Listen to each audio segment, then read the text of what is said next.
প্ৰথম বাক্যটো লৈছোঁ উই ডেছ ৰঘু ফৰ সেভাৰেল মন্থ, অৰ্থাৎ যেতিয়া সময় বুজোৱা শব্দ ফৰ থাকি পেলাই যেতিয়া সময় বুজোৱা শব্দ থাকিব সেই বাক্যটো সাধাৰণতে প্ৰেজেণ্ট পাৰফেক্ট কণ্টিনিউৱাছ টেন্স হয়। কিন্তু ইয়াত যিহেতু আমি চি ভাৰ্বটো দেখিবলৈ পাইছোঁ, গতিকে চিৰ লগত ING ব্যৱহাৰ নহয়, গতিকে সেইকাৰণে ইয়াত শুদ্ধ উত্তৰ হ'ব হেভ নট চিন। নেক্সট বাক্যটো চাওক, ইন এ লং ৰান, মানে ইয়াৰ অৰ্থটো আমি ক'ব লাগে। আমাক বিভিন্ন ধৰণৰ পৰীক্ষাত অৰ্থবিলাক সোধে।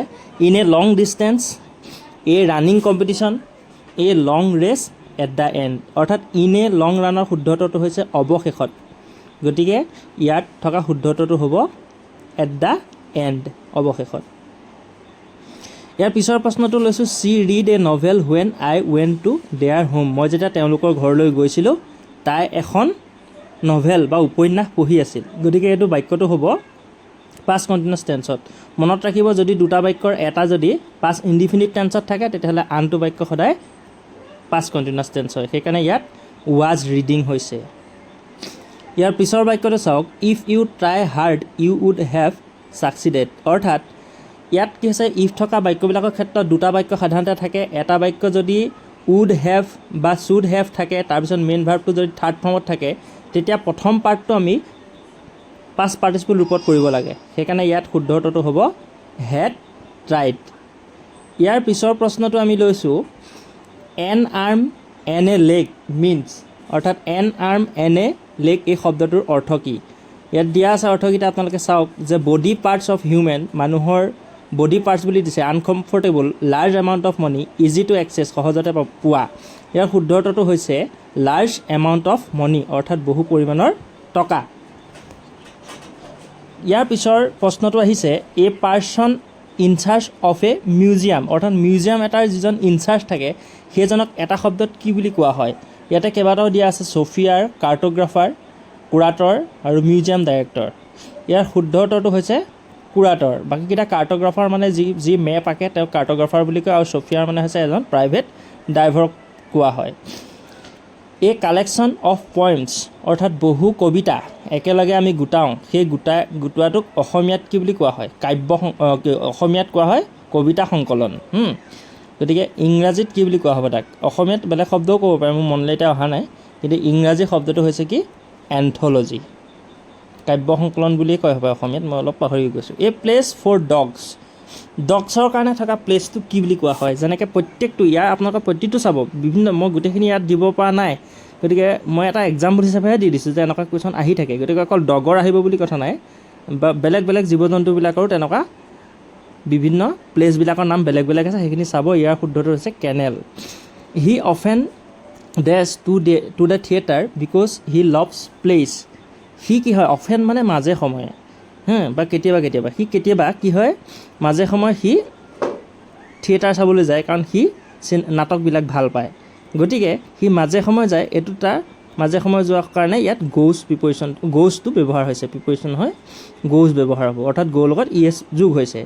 The gentleman died dash accident, যেতিয়া বেমাৰ হৈ মৃত্যু হয়, তেতিয়া বেমাৰ হৈ মৃত্যু হ'লে ডাইডৰ লগত বিভিন্ন ধৰণৰ প্ৰিপ'জিশ্যন ব্যৱহাৰ হয়, যেনে ডাইড অফ হ'লে বেমাৰত মৰা, ডাই ইন হ'লে বেলেগ হয়, ডাই বাই হ'লে বেলেগ হয়, গতিকে ডাই ফৰ হ'লে দেশৰ কাৰণে মৰা, বা কিবা কাৰণত মৰা, তেনেকুৱা হয়। ছুইচাইড কৰি মৰা হ'লে ডাই বাই হয়, গতিকে এক্সিডেণ্টত মৰিলে হ'ব ডাই ইন, ছুইচাইড কৰি যদি মৰে তেতিয়া ডাই বাই হ'ব।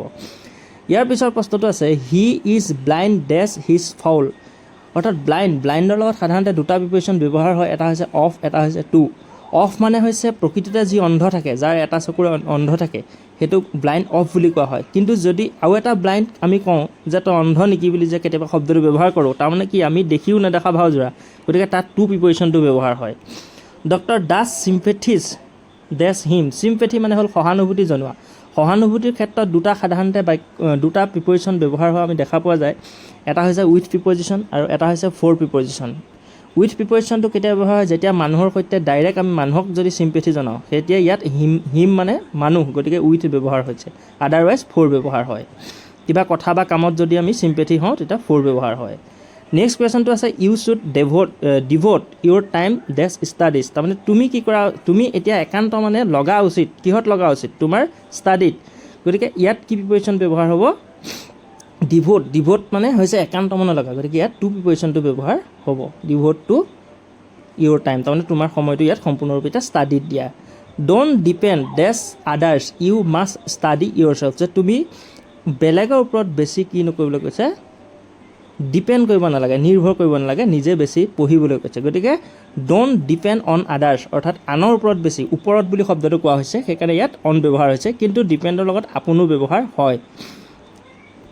নেক্সট প্ৰশ্নটোলৈ আমি আগবাঢ়িছোঁ। নেক্সট প্ৰশ্নটো দিছে ফাইণ্ড ইৰ'ৰ, অৰ্থাৎ ইয়াত কোনটো বাক্যৰ, ইয়াতে কেইবাটাও দিয়া আছে, মানে এটা বাক্যৰ তিনিটা অংশ দি দিয়া আছে, গতিকে ইয়াত কোনটো ইৰ'ৰ আছে উলিয়াব লাগে। A B C D কোনটো পাৰ্ট ইৰ'ৰ হয় সেইটো উলিয়াব লাগে। বাক্যটো কি বুজাইছে, আই হেভ কমপ্লিটেড, মই সম্পূৰ্ণ কৰিলোঁ, দ্য ৱৰ্ক কামটো 10 days ago, 10 দিনৰ আগতে। যদি কোনো বাক্যত এগ' শব্দটো থাকে সেইটো তেতিয়াহ'লে পাষ্ট পাৰফেক্ট টেন্স বা পাষ্ট ইনডিফিনিট টেন্স হয়, গতিকে ইয়াত পাষ্ট ইনডিফিনিট হ'বলৈ হ'লে প্ৰথম এই পৰ্চনটো ভুল অৱস্থাত আছে। নেক্সট কুৱেশ্যনটো আছে you and I am doing the same at this time, মানে এই সময়খিনিত তুমি আৰু মই এই অংকটো কৰিম বা কৰি আছোঁ, এই অংকটো কৰি আছোঁ তুমি আৰু মই। এতিয়া কথাটো হ'ল ইয়াত ভুলটো কি আছে, ইউ এণ্ড আই বুলি কোৱাৰ লগে লগে দুজন হৈ গ'ল, গতিকে তাৰপিছত ইউ এণ্ড আইৰ পিছত কেতিয়াও এম ব্যৱহাৰ নহয়, এইটো এমৰ ঠাইত আৰ হ'ব লাগিছিলে, গতিকে ইয়াত সেইকাৰণে এই পৰ্চনটো ভুল আছে। ধন্যবাদ জনাইছোঁ। পিছৰ প্ৰশ্নখিনি আকৌ আমি আগবঢ়াম, কেনে পালে জনাব। আৰু যিসকলে ফ'ল' কৰা নাই ফ'ল' কৰিব, ছাবস্ক্ৰাইব কৰা